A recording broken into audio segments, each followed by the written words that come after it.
Have you ever watched someone hunt and peck on a keyboard with just their two index fingers and immediately thought, yeah, this person's voting rights need to be revoked? Or maybe you received a limp, wet noodle handshake and instantly concluded, well, if they can't handle a basic greeting, they definitely can't handle life. If so, don't worry, you're not a terrible human being. Okay, maybe a little, but mostly you're just being held hostage by the horn effect. Welcome back to Estelle Thinks Too Much, where I overanalyze human behavior so you don't have to. Let's do a quick recap, shall we? The horn effect is the evil twin of the halo effect. If someone has a great smile, the halo effect tricks your brain into assuming they're smart, kind, and probably donate to charity.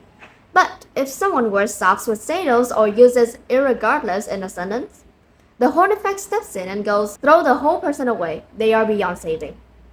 It ruins hiring, it wrecks workplace dynamics, and perhaps is the exact reason your last 3 blind dates failed. So, how do we stop our brains from jumping to Olympic level conclusions based on zero actual evidence? We break it down into 4 simple steps. Step 1: Awareness and self monitoring. Or, as I like to call it, catching yourself being a hater in real time. The horn effect works best in the dark. It thrives on autopilot. The second someone does your specific personal pet peeve, your brain immediately wants to slap a giant label on their forehead. They arrived 3 minutes late, unprofessional. They used the wrong there in an email, uneducated. They didn't make direct eye contact, shady, probably a double agent. You have to identify your personal triggers. We all have them. Mine is when people chew ice loudly. If someone chews ice next to me, my brain immediately decides they have no empathy and they probably cheat on their taxes. Is that rational? Absolutely not. Did I stand by it in the moment? Absolutely. When you feel that sudden urge of irrational disgust, pause and ask yourself, am I reacting to this person's entire character or am I just deeply annoyed by that one specific friction point? If it's just a friction point, breathe. They aren't evil, they just chew ice. Step 2: Objective Evaluation Frameworks, aka separating actual hard facts from the narrative your brain just pulled out of thin air. Let's do a side-by-side comparison. The fact: Dave missed the Tuesday deadline. Your horn effect: Dave is an incompetent slacker who hates this company and wants us all to fail. See the difference? Yeah, it's pretty obvious when you say it out loud, isn't it? Yet, we still do this all the time, really solidifying the fact that, fundamentally, we humans are kind of idiots. To combat this, especially in hiring or performance reviews, you need standardized rubrics. Stop relying on gut feel. Score people on predefined, measurable metrics. If Dave missed a deadline, dock him on time management. Don't drag down his scores on creativity, technical ability, or overall human worth. And if you really want to force your brain to be fair, try the counter-evidence search. For every negative trait you're fixating on, force yourself to name 3 objective successes or good qualities about that person. Yes, it's annoying. Yes, it ruins the fun of complaining, but it works. Now, step 3 is for managers, team leads, or anyone who has to make decisions about human beings on a regular basis.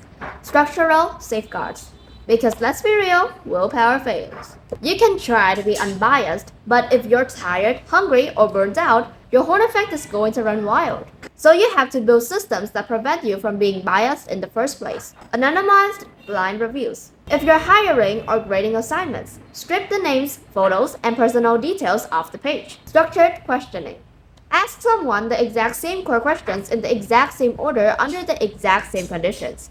No freestyling based on whether you liked their vibes in the first 30 seconds. Finally, step 4. Mindset shifts. This is where we learn how to be functional, empathetic adults, or whatever developmental stage doesn't burn bridges over an annoying laugh.